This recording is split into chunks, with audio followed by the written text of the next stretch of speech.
warahmatullahi wabarakatuh. Ila hadratin Nabil Mustafa Rasulullah sallallahu alaihi wasallam wa ala alihi wa azwajihi wa dzurriyyatihi wa qurrabatihi wa ali baitihi wa ashabil kiram wa ila jami'il anbiya wal mursalin wal awliya wasyuhada wassalihin wat tabi'ina tabi'ina sholihina ila yaumiddin, khususan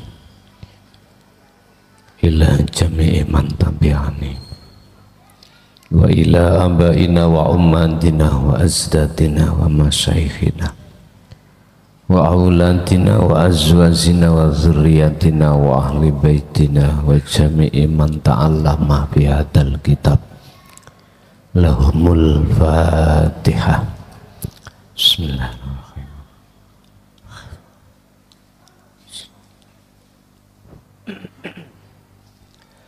Bismillah, alhamdulillah, la khawla wa la quwwata illa billah. Asyhadu an la ilaha illallah wa asyhadu anna Muhammadan abduhu wa rasuluh. Allahumma salli wa sallim wa barik alaihi wa ala alihi wa ashabi ajmain, amma ba'd. Tatkalane waktu peteng ning jero waktu iku ana wong sing agawe mesum, terus jenengan sentolopi muring-muring mboten nggih.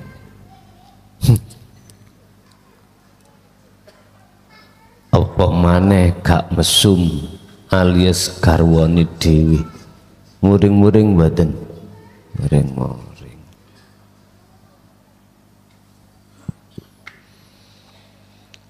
Sudah menjadi hukum alam.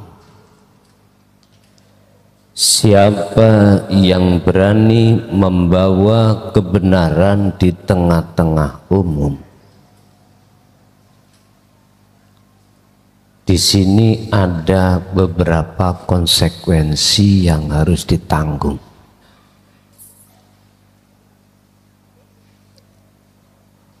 Siapapun yang berani membahas tentang dinut tauhid di tengah umum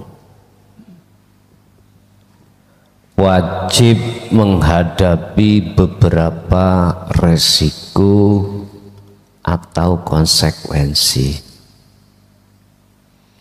Hal itu kami bahas di sini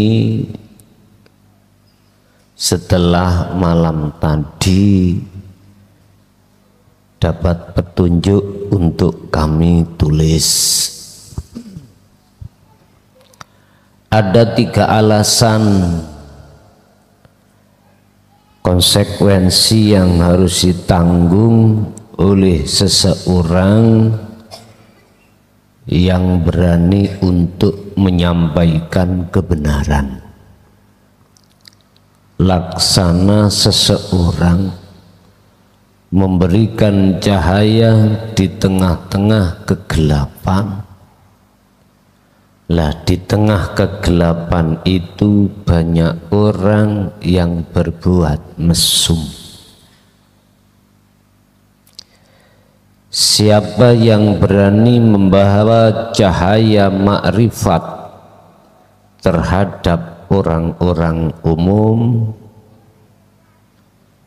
pasti jenengan menghadapi 3 hal miturut kitab ini nanti.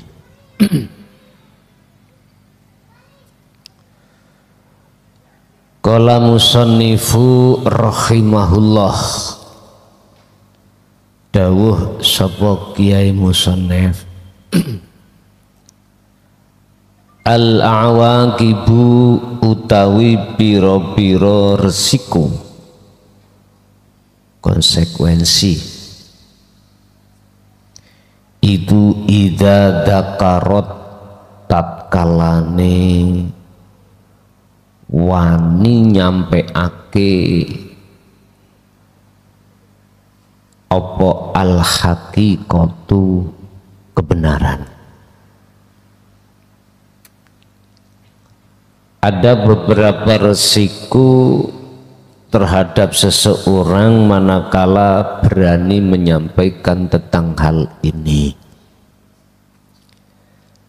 Biar hatimu tidak akan terbawa dengan resiko 3 hal di bawah ini nanti, kau harus menyiapkan beberapa hal. Pertama, kuatkanlah ma'rifatmu di setiap saat dan waktu terhadap Allah.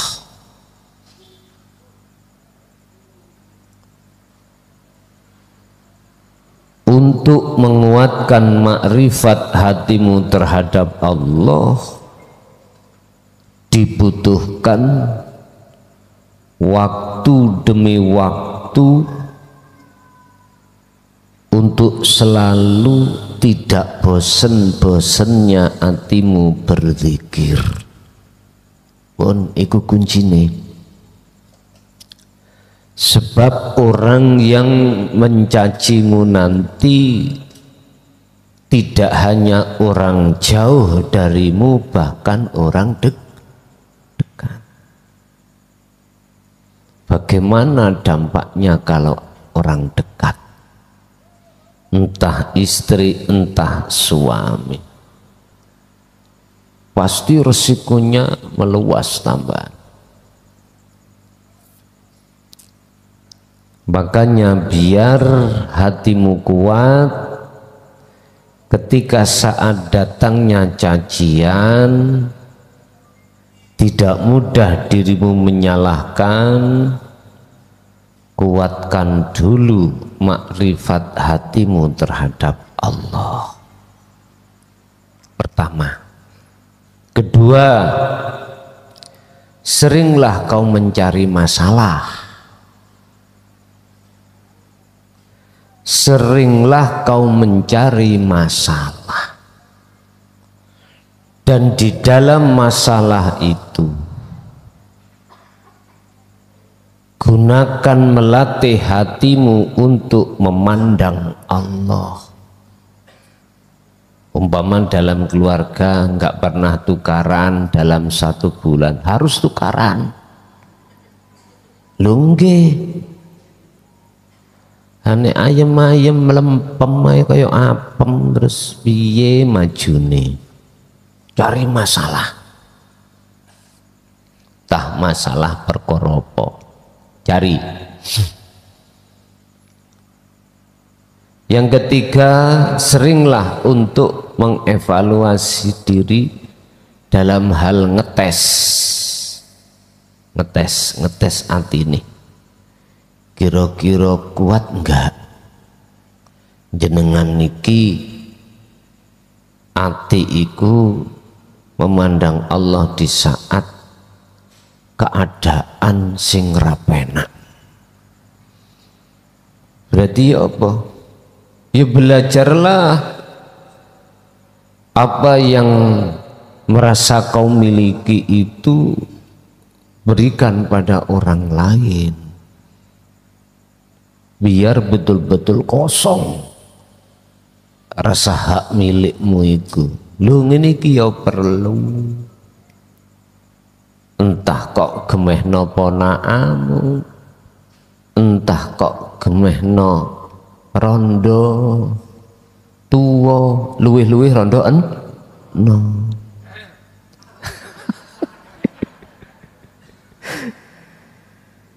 Loh, iku untuk ngetes, Pak. Untuk ngetes hati sampean iku lho, betul-betul bisa mandang nang Allah atau masih gelimpungan. Mohon maaf. Itu penting menurut saya, ngetes itu penting. Coba cari masalah terhadap garwan jenengan. Sing paling mudah masalah gegeran. Sing lanang ngomong nangone sing wedok, Bu, ana wong seneng ngambek aku piye, dadekno yuk. Padahal enggak ada, digudok. Ibuke yang ngono, coba Pak, ana sing seneng aku, dadekno yuk. Padahal ya mbot tujuane supaya ana masalah. Ngaji mek payan malah kongon golek masalah lho. Loh, iki bab yang seperti ini harus saya sampaikan. Harus saya sampaikan. Lho ana dasare wonten. Yaqulu dawu Khalid dawu sapa Allah taala fi surati Saba, ing dalam surat Saba ayata ing ayat 43.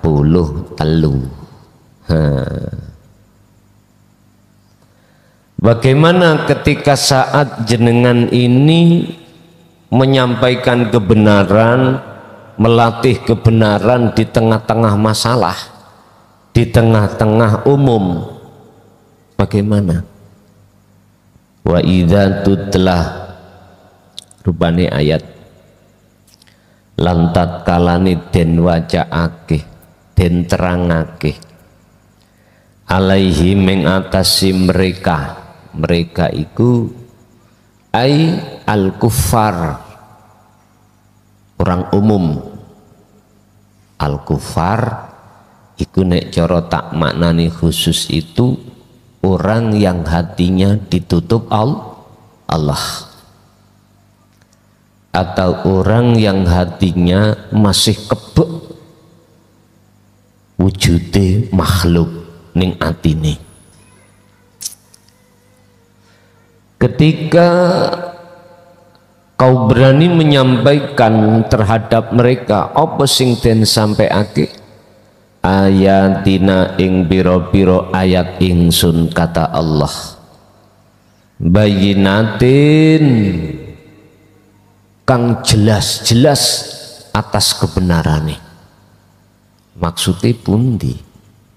Hadza utawi iki ayat, huwa yohada iku ta'limu tauhid, ajaran tauhid, ajaran ilmu kang sejati, ajaran ilmu. Saya katakan sejati itu satu-satunya ilmu yang didik terhadap hati seseorang untuk supaya mengesahkan Tuhan. Iku ilmu sejati, ikulah yang dimaksud ilmu tauhid.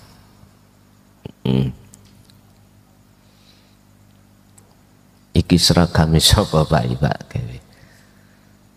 Jawa Timur. Seragame wong Kejawe. Jawa Timur asli Mojopahit niki. Yo le yo mau. Pun mangkat gak sengkeliti keris lungguhe gak iso engko wis ngene. Angel blangkone yang ngono kegeden. Wis kaya cebuk ngono.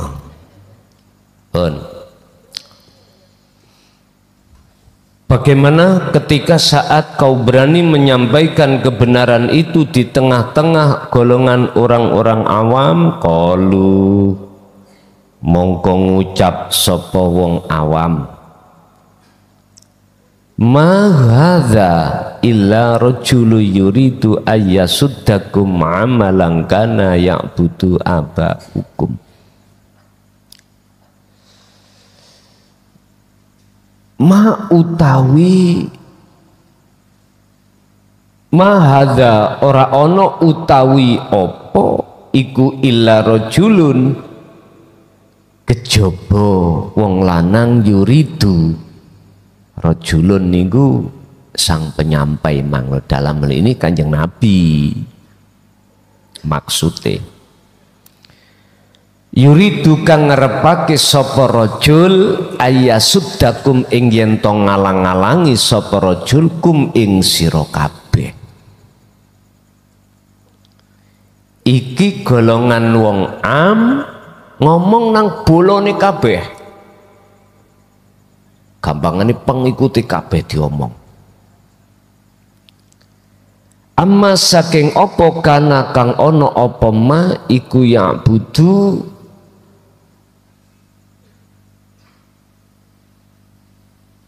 ngalang-alangi opo ya budu supaya nyembah supaya ora nyembah sapa aba hukum piro-piro pangeran atau piro-piro nenek moyang sira kabeh. Rajul iki datang dan menyampaikan ayat-ayat di atas tadi tidak ada lain kecuali supaya kamu sekalian tidak menyembah seperti apa yang disembah oleh nenek moyangmu. Lho ngono lho iku. Apa sing disembah nenek moyangnya? Berhala. Bahasa syariat berarti watu. Bahasa hakikat ya apa? Ketika satu orang berani menyatakan tentang dinut tauhid di tengah-tengah orang umum, tokoh-tokoh orang umum iki ngomong terhadap pengikut-pengikutnya. Tujuan si rajul ini tidak ada lain kecuali supaya kamu tidak menyembah, tidak menghambakan terhadap apa yang ada di alam muhadharah dan apa yang ada di mukasyafah. Karena nenek-nenek moyangnya itu gila dengan pujaan makhluk di dalam alam muhadharah dan alam mukasyafah. Wong karomah iku apik kok. Gak oleh lho. Ngoten.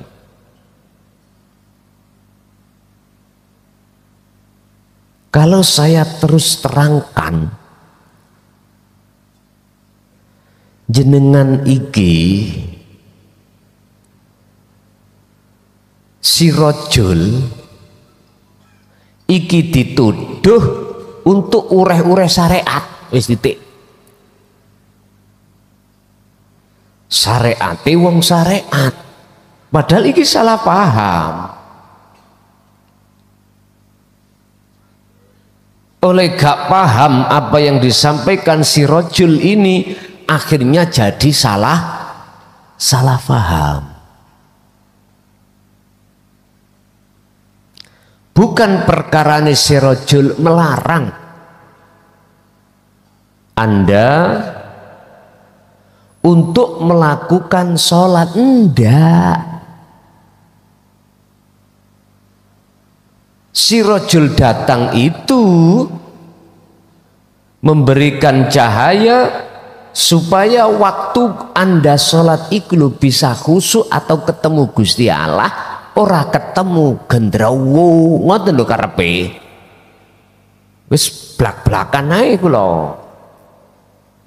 Berhubung awalnya nggak paham, akhirnya salah paham. Dikira ureh-ureh hukum syariat. Ndak.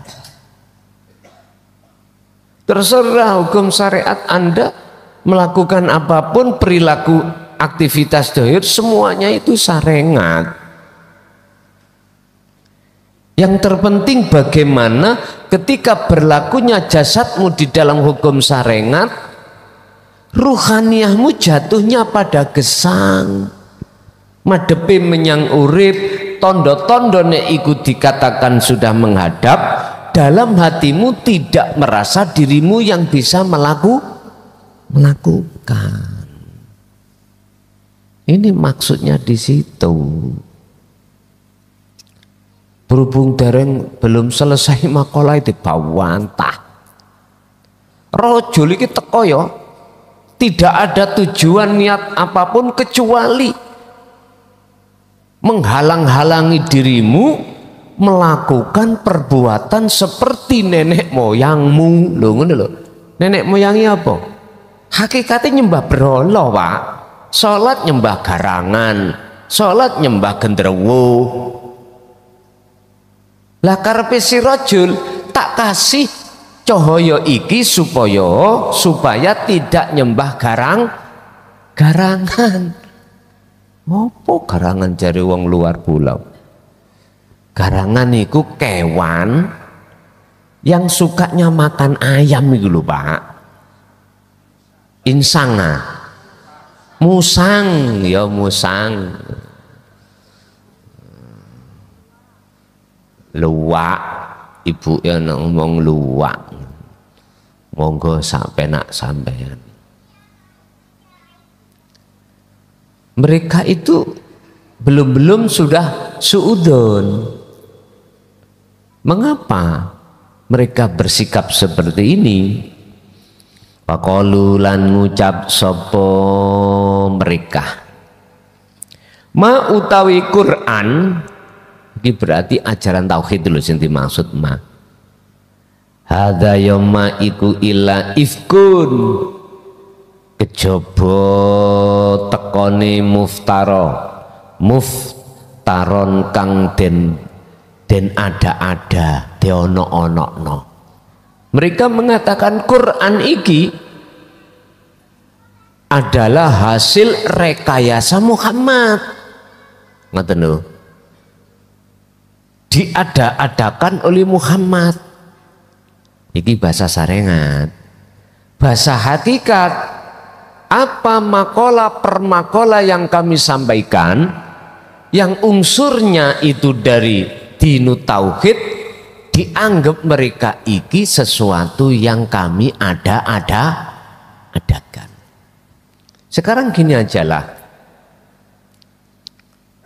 coba buktikan atas kebenarannya di dalam kehidupan Anda. Kalau ini kami mengada-ngada, apakah hatimu semakin jauh terhadap Allah ataukah semakin dekat, dan ataukah semakin gelisah susah dirimu hatimu ataukah semakin damai? Itu Anda sendiri yang bisa menjawab. Ciri nih kalau itu diada-adakan alias ada kepentingan nafsu, ujung-ujungnya natijai itu mengecewakan, menggelisahkan hati jenengan.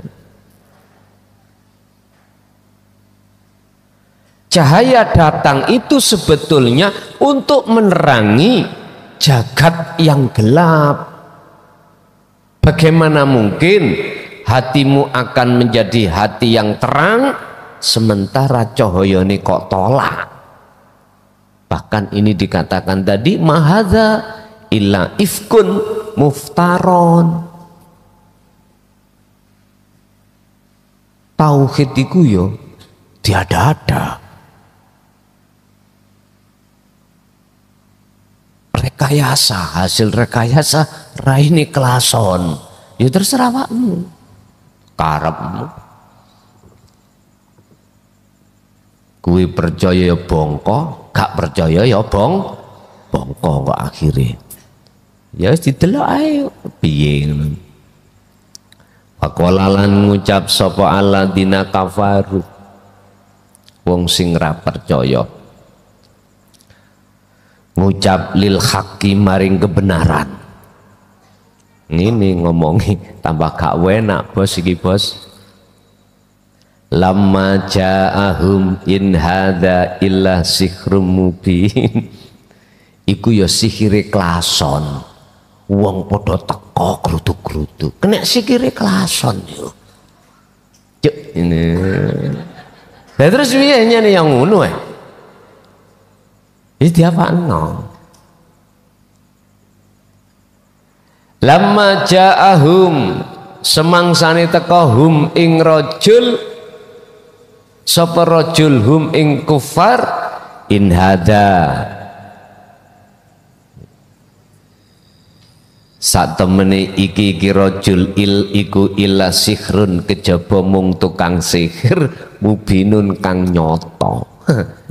Nek bahasane ning Quran Muhammad teko iku ya di tengah-tengah umate.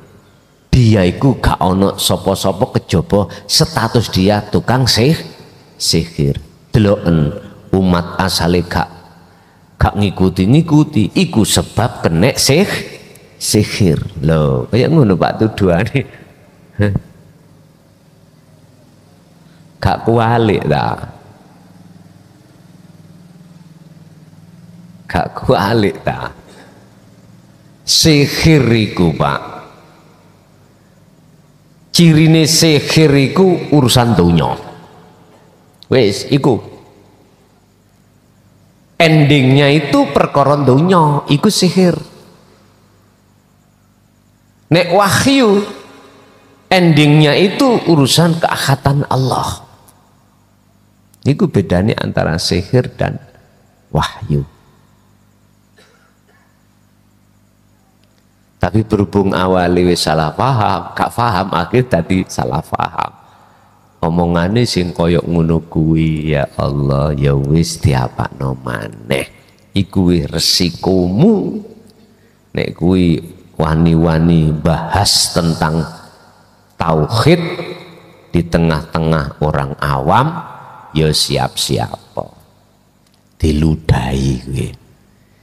Ida udiyatat kalani den tekaake opo al-haqqu ajaran dinu tauhid fi wasatil ammati dalam tengah-tengah wong umum, ya falahu mongko iku tetep kedue hak awaqibu iddatun utawi piro-piro akibat kang wilang-wilang. Apabila kebenaran itu disampaikan di tengah-tengah kebatilan, iki wasatil am niku kebatilan maksudnya, maka di situ ada beberapa konsekuensi akibatnya. Itu tadi lo laksana ono nggon peteng-peteng ono wong mesum sentolopono mesti muring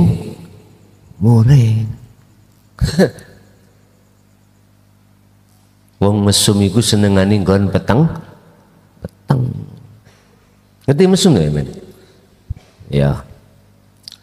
Pertama wajib opo antakuna berlaku yen tono sapa mukminun iku makruhina dibenci. Ayo, siapapun itu pasti membencimu, mulai dari ulamanya bahkan pengikutnya membencimu. Itu resiko. Masa kita akan lari dari kenyataan? Ojo. Cuman tadi saya katakan biar itu tidak berimbas kau terseret di dalam perkara-perkara yang menjauhkan hatimu terhadap Allah, kuwatono dulu tauhidmu. Maksudnya kuwatono dulu makrifatmu. Jikalau tidak, bagaimana cerita Nabi Yunus? Bagaimana cerita selain Nabi Muhammad? Seluruhnya Nabi dan Rasul mengeluh. Itulah sebab mengapa syafaat itu hanya diizinkan lewat Kanjeng Nabi Muhammad. Sebab semuanya itu pernah berbuat salah. Salahnya mek ndewemel Pak. Nesu ning ati. Gara-gara kaum iku mau nggak mau menerima ajaran beliau. Akhirnya nggak bisa nyafaati. Bahasa sarengan.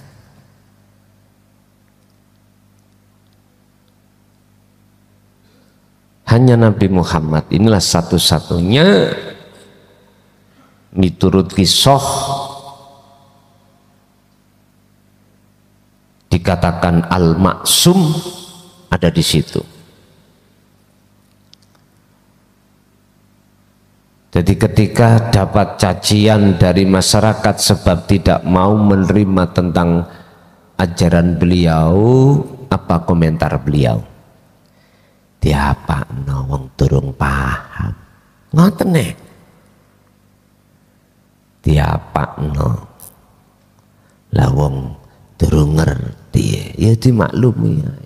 Beda dengan Rasul-Rasul Nabi yang lain. Ciloko aku.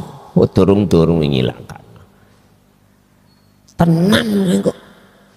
Urip ora penak. Kok kasar iki. Justru dengan gaya beliau sebagai salah satu di antara 4 sifat siddiq tabligh ya. Tabligh beliau itu tidak hanya satu golongan. Cara masuk di dalam agama Islam dakwai dengan bahasa Islam. Masuk di dalam agama Nasrani memakai bahasa Nasrani. Hindu begitu juga. Jadi semuanya dianggap sebagai anaknya sendiri. Semua dianggap umatnya sendiri. Dekat. Ada satu cerita, Pak. Ketika beliau itu duduk manis dengan para sahabat, ada musyrikat datang. Musyrikat iku wong wedok ayu tapi sangka golongane wong kafir. Moro. Nggawa jeruk. Nggawa kates. Itu jeruk kan. Sak keranjang, Pak. Lah, si wanita tadi cara saiki sak kresek ngoten Pak ya. Menyuruh Rasulullah, ya Rasul, niki jeruk kula hidangaken dateng jenengan, monggo ditedo. Sahabat gak wani njaluk, Pak. Nek gak diparingi Kanjeng Nabi mboten njaluk. Padha kok aja njaluk akmu kok. Ngeten ya. Ketika didahar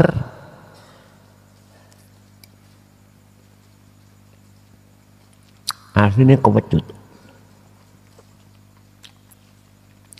Tapi beliau mboten jengkerut, mboten dudunan jengkerute. Sampai namanya jeruk tadi kakean, Pak, ika entek aku ya. Sampai jeruk iku entek, Pak, sak kresek nang. Sing wanita wau nang atine merasa lega. Anggapane legi. Tapi kuwet, muasam banget. Tapi Rasulullah walaupun mungsuh orang perempuan bahkan beda keyakinan itu pun beliau hormati. Basa si wanita musyrikat iku mantuk atau pulang minta izin minta pulang, sahabat tanya, ya Rasulullah jenengan cara sakniki ya. Artinya kok sampean tedo dewi, kok mboten sampean tawakno nang sahabat-sahabat.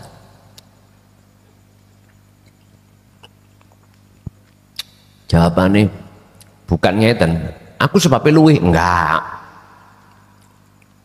Jikalau kamu saya kasih satu, terus kau makan di depan wanita itu, kau akan damprat wanita itu karena saking ketute. Aku menghormati yang memberi walaupun bedo iman, tak tutupi ketute iku nanggone aku tak entekno. Lho niku lho Pak alasane. Makane sampean nek diwenehi jeruk masih kecut pangan wae. Nek umpami jenengan umpaman jenengan gak kepingin gak krasa kecut, pangan sak kuliti. Hati pahit kecut. Loh, ini akhlak Pak, akhlak. Menunjukkan bagaimana kearifan beliau itu ketika saat menggaungkan dakwahnya itu tidak memandang golongan. Apapun dimasuki, itu Rasulullah. Apapun dimasuki, walaupun beda agama,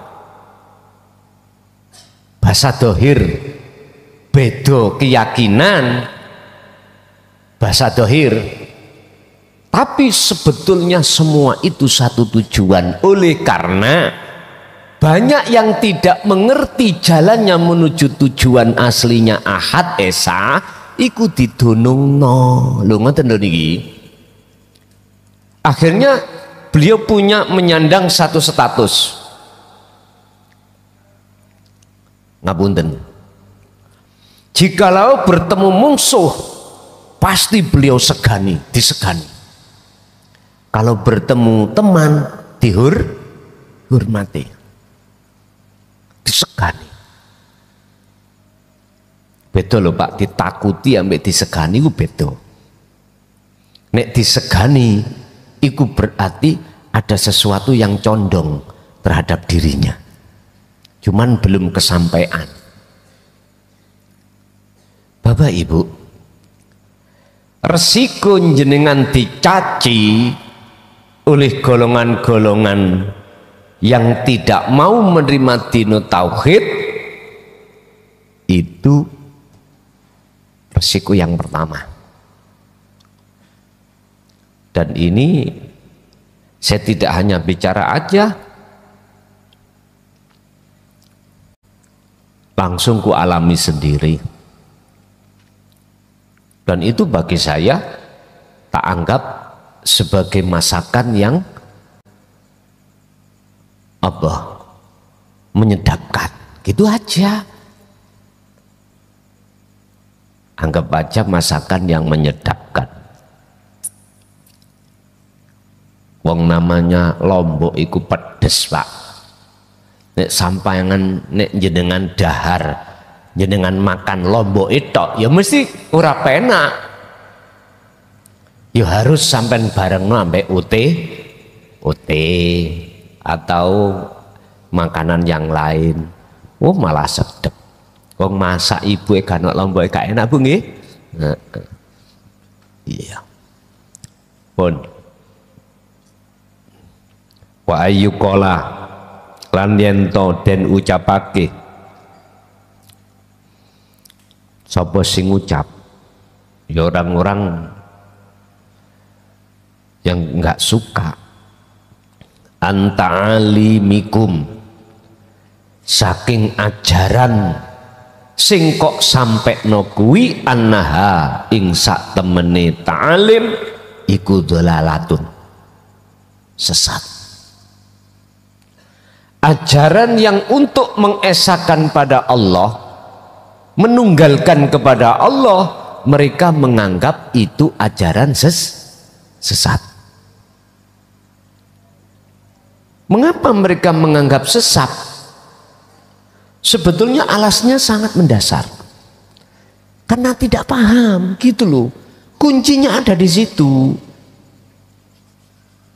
Jauh-jauh orang lain, kita dulu loh Pak, kita sendiri.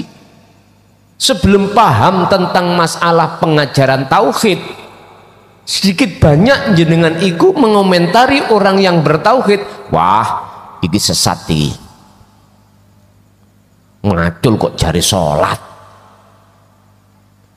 mangan kok jari katanya sholat.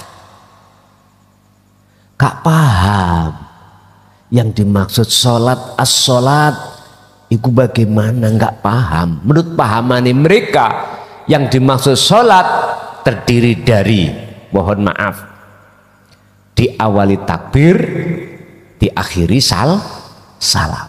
Itu kan jasmani. Nggak paham tentang as-sholah, Ad-daimun as-sholatu daimun nggak paham. Sholatnya ruh dia nggak paham. Sehingga atas ketidakfahaman itulah mengakibatkan salah faham.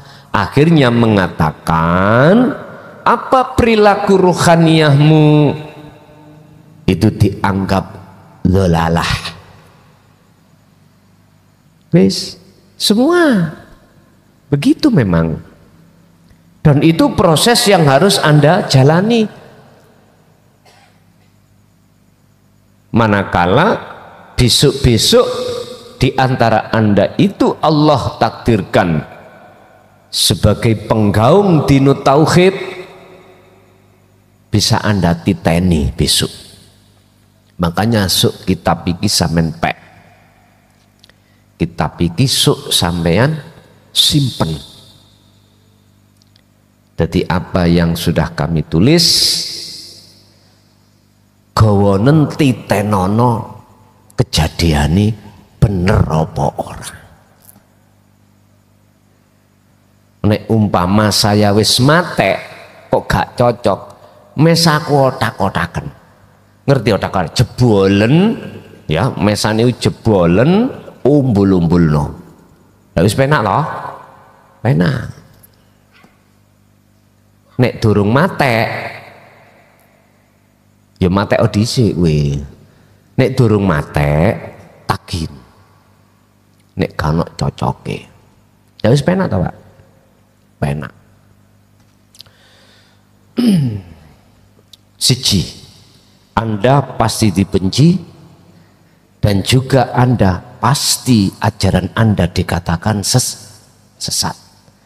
Biar hatimu tidak terpengaruh oleh cacian dan status dolalah, gak terpengaruh. Kuwatono terlebih dulu makrifatmu. Wis wajib niku. Nomor loro, sanian annahum ing sak temene kufar iku yaktuna bakal nekaake sopo kufar, nekaake opo bil ayatil bi ayatil mu'aridoti kelawan piro-piro ayat sing dadi tandingan, ditandingno tapi gak iso kalah ayat sampean. Karena apa? Ayat mereka itu ayat-ayat yang bersifatkan diangan-angan, nggak bisa mereka membuktikan. Oke, bicara akhirat, buktikan. Ora iso. Bicara tentang sholat, buktikan. Kalau as-sholatu inna sholata tanha anil faksa wal munkar, ora iso. Sesungguhnya sholat itu akan bisa mencegah perkara faksa, keji, wal mungkar lan ingkar. Nggak bisa dibuktekno. Ternyata mana ayat yang bisa untuk membuktikan sesungguhnya sholat adalah sesungguhnya sholat bisa menyegah perkara keji dan mungkar. Itulah sholatnya golongan-golongan arif, rohaniyahnya selalu sambung terhadap Tuhannya.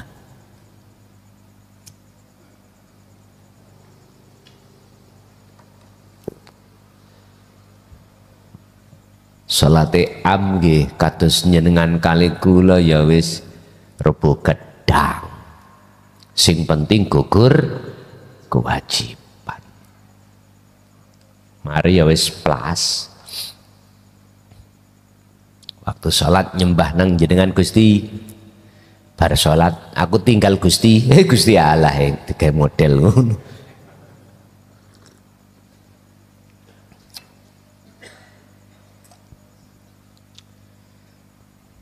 Mesisan muring-muring.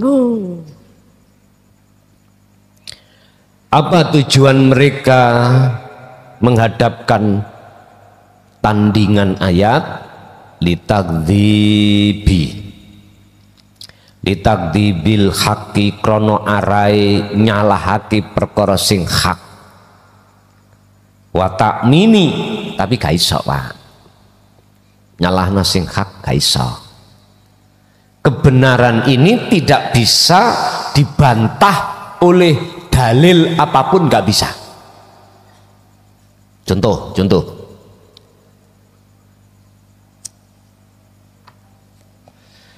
dalil yang mereka bawa contoh sholat nih loh, nggak bisa membantah terhadap dalil sholatnya orang-orang makrifat, nggak bisa. Alasannya apa? Sholatnya kita golongan am itu ya begedang mau loh Pak, nggak bisa, akan nggak bisa mengalahkan sholatnya orang-orang yang hatinya sudah khudur terhadap Allah. Wes iki contoh kecil dari sisi sholat, apalagi yang lainnya. Intinya di dalam sholat pun mereka tidak bisa khudur pada Allah, apalagi di luar aktivitas sholat. Tambah doh. Tapi bagi ahli makrifat beda. Jangankan di dalam sholat, di luar sholat pun beliau hatinya selalu bertemu Allah. Gak bisa dibantah. Wa ta'mini apa tujuani mereka membawa ayat-ayat iku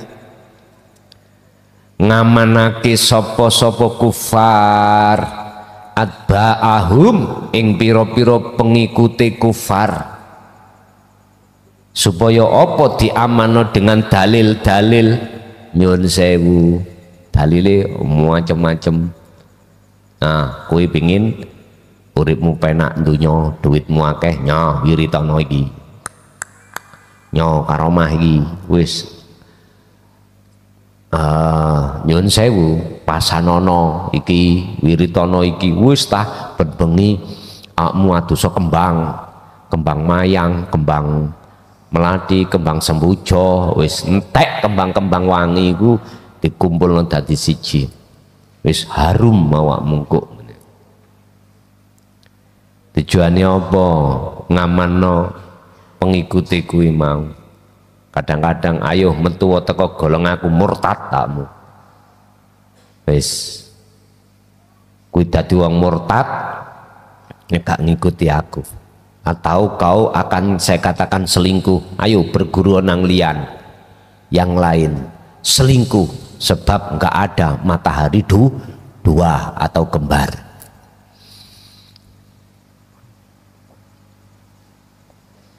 Mohon maaf, apa sebabnya mereka kok ngamanno dan ngancam-ngancam terhadap pengikuti, hatta la yalqa yalhaqu, supaya jenengan ora katut bil muhiqqina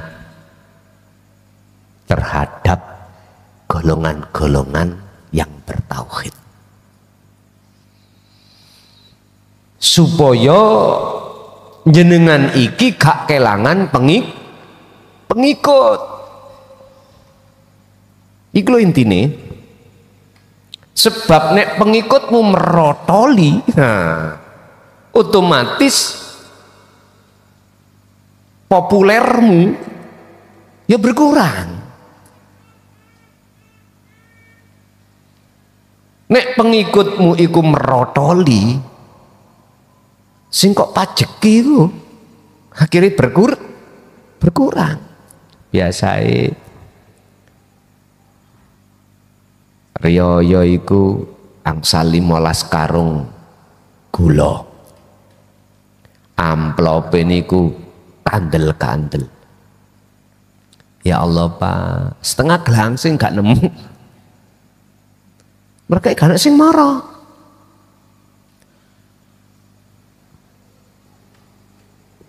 Wa ta'mini atba'ahu, mereka mengamankan pengikutnya supaya enggak merotol. Enggak merotol. Karena apa? Atine sik kegandolan sak liyane Gusti Allah. Ngomong enggak tak jotos we. Memang iki fakta di lapangan ngoten. Wong iku akan wedi khawatir kelangan pengaruh.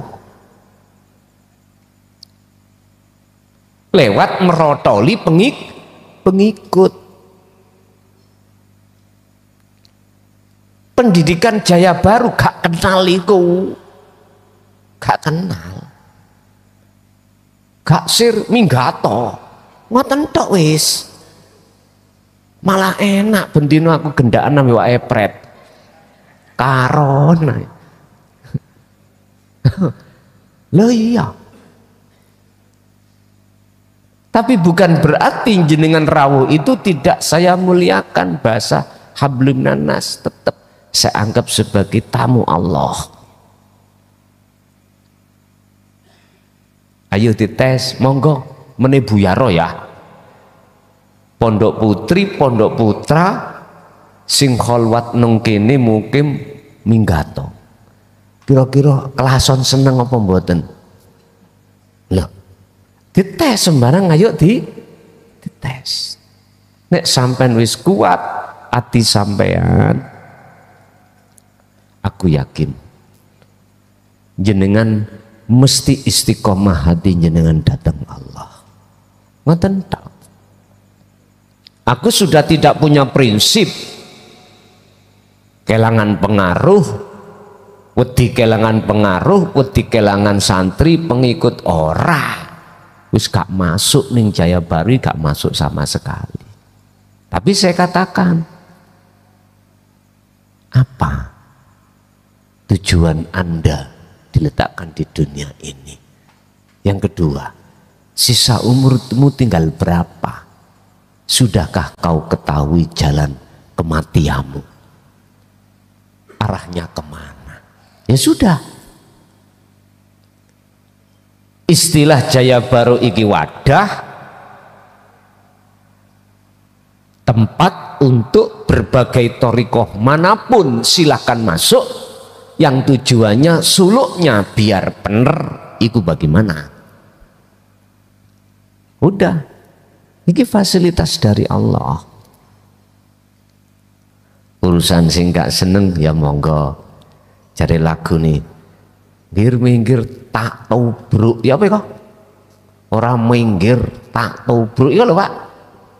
Ono lagu nih lho.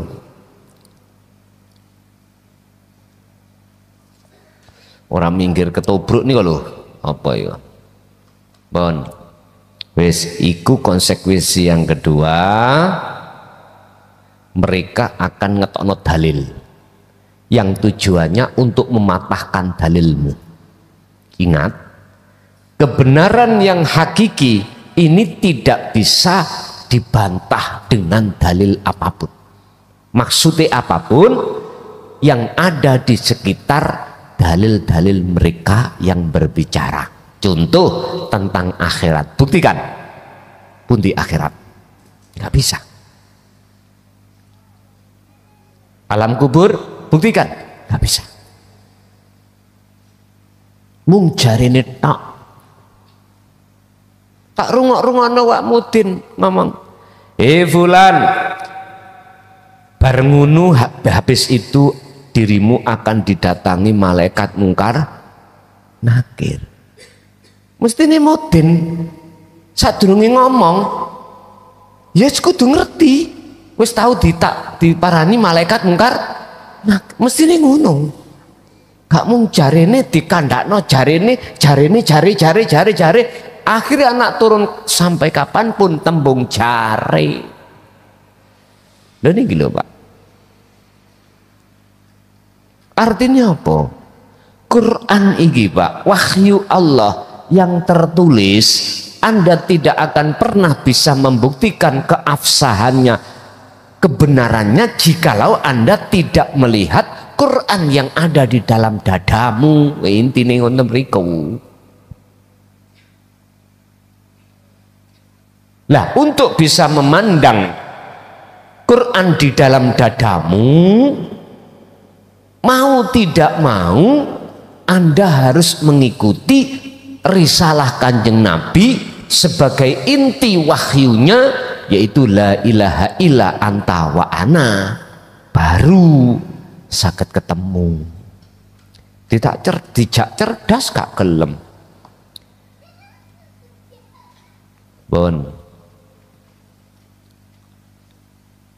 Di samping dirimu akan dihadapkan dalil, mereka itu bermaksud untuk mengamankan pengikutnya supaya tidak mengikuti dirimu, alias supaya istiqomah kumpul dari pengikutnya mereka.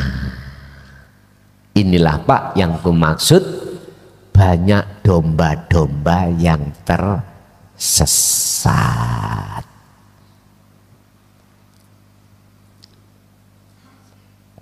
Akeh wong berbuat mesum hakikate tapi ra rumangsa mesum.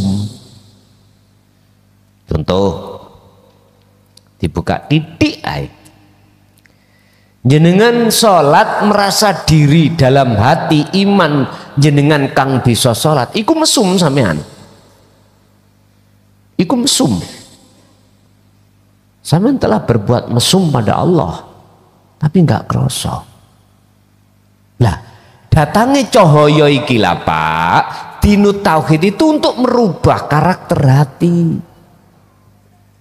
Sebab di dalam apa itu, di dalam makalah Ibnu Athaillah, kalau nggak salah 36 atau 35, apa perilaku jasad di mata Allah iku cerminan perilaku ruhania. Inilah yang kumaksud karakter sifat. Jikalau ruhaniah kita itu mingkol bin rohibin, condongnya itu terhadap selain Allah. Apa yang dilakukan jasmani cerminane. Karakteriku mesti di mata Allah rohib. Artinya condong nang donya.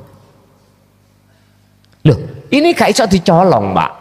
Nggak bisa dibohongi, nggak bisa.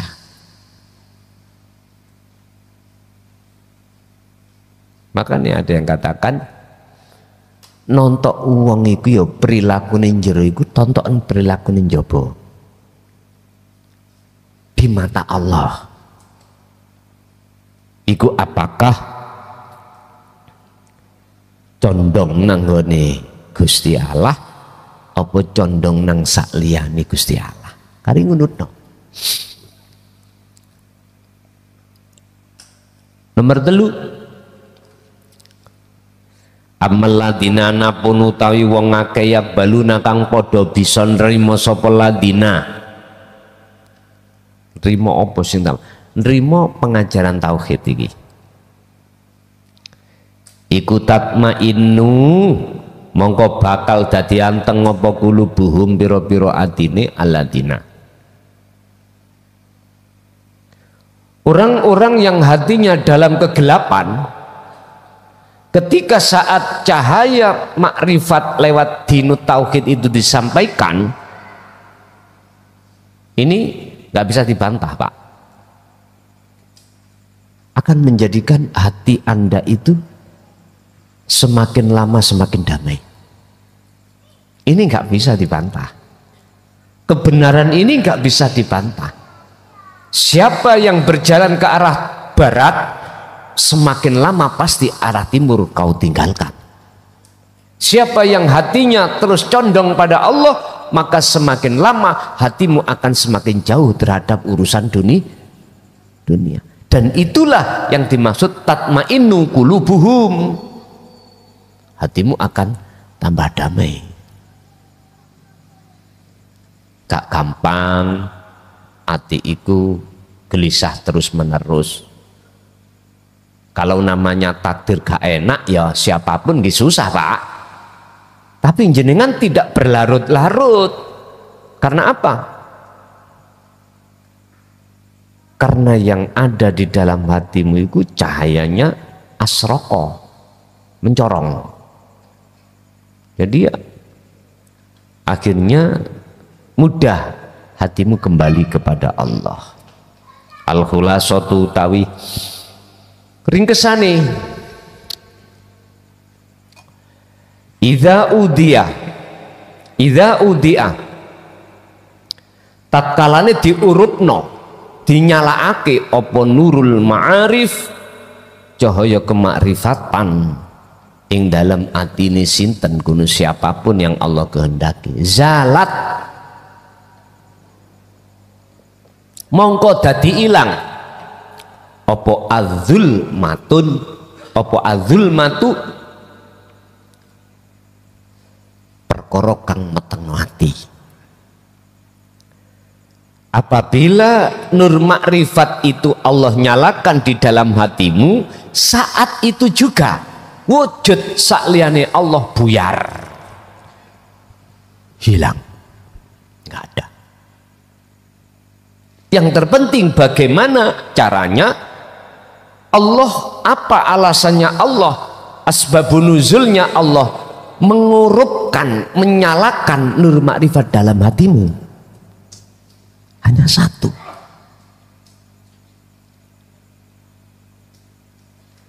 Tidak mengenal waktu dan tempat, hatimu selalu berzikir. Yes, kuncinya. Zikir yang kumaksud bukan dibaca secara lisan, diismin, atau disifatin, enggak. Zikir di sini yang kami maksud adalah munculnya satu kesadaran di dalam jiwamu bahwasanya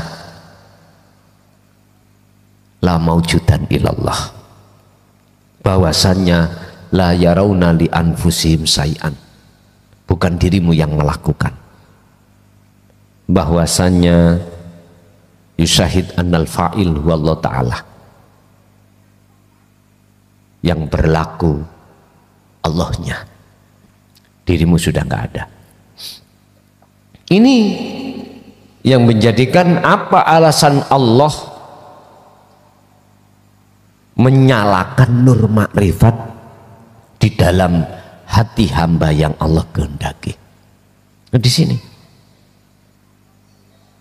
bukan karena sholatmu, bukan karena tekuni zakatmu, posomu, atau hajimu, bukan.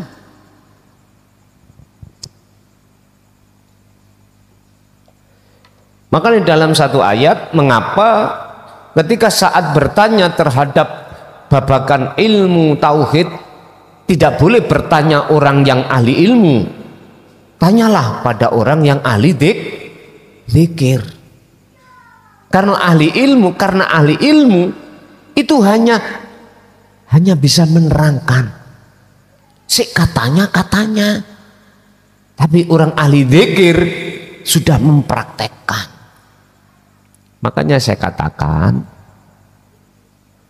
untuk menjadikan hatimu itu bisa damai, nggak cukup kita itu faham tentang zikir, tetapi wajib untuk melaksanakan zikir tersebut, baru sakit ketemu. Mula suwi siapapun di antara jenengan, iki pesan saya yang Allah kehendaki untuk menyampaikan keterangan-keterangan ini, biar enggak terpengaruh dengan apa yang menjadi iming-imingi nafsu yang ada di dalam dirimu atau di luar dirimu tentang dunia. Dirimu harus mau tidak mau dikum di dalam neraka condro di muka. Wajib awakmu ikut secara fisik, lebih-lebih secara ruh, tinggalkan urusan makhluk. Entah berapa hari terserah. Makanya jenengan, mengapa harus dikum ning rokok iki ning Jaya Baru untuk mempersiapkan diri ketika jenengan pulang. Allah menghendaki Anda untuk menyampaikan Rangketang itu hanya sekeluarga, Rangketang itu sak kampung dan lain sebagainya. Makanya kesempatan ning pondok gunakan untuk fokus di dalam khalwat ini.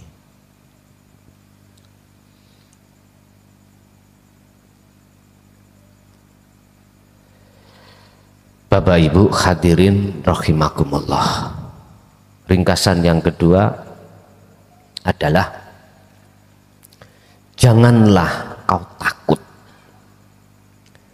dengan keadaan apapun yang akan Allah hadapkan nanti. Karena sesungguhnya i'lamu annama amwalukum wa auladukum fitnah. Ingat, apa yang dihadapkan Allah masalah tentang ada kaitannya dengan anak, dengan suami, dengan istri, dengan harta, semata-mata itu hanya ujian dari Allah untuk ngetes dirimu waktu ning Jaya Baru kai dulu mandang siapa. Kata Allah, mandang aku apa mandang makhluk yang kujadikan sebagai ujian. Oleh sebab itu, seberat apapun yang nantinya Allah hadapkan, jangan pernah takut. Anda tidak akan pernah takut kalau sudah terbiasa hati Anda memegang zikir. Kuncinya ada di situ. Bon, ngoten mawon, boten kata-kata. Al-Fatihah. Bismillahirrahmanirrahim.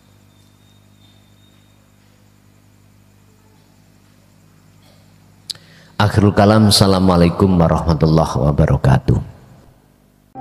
Alhamdulillahirrabbilalamin. Video telah kita simak. Semoga apa yang disampaikan oleh beliau bisa bermanfaat. Kami selaku admin memohon maaf yang sebesar-besarnya. Akhirul kalam, wabillahi taufiq wal hidayah. Wassalamualaikum warahmatullahi wabarakatuh.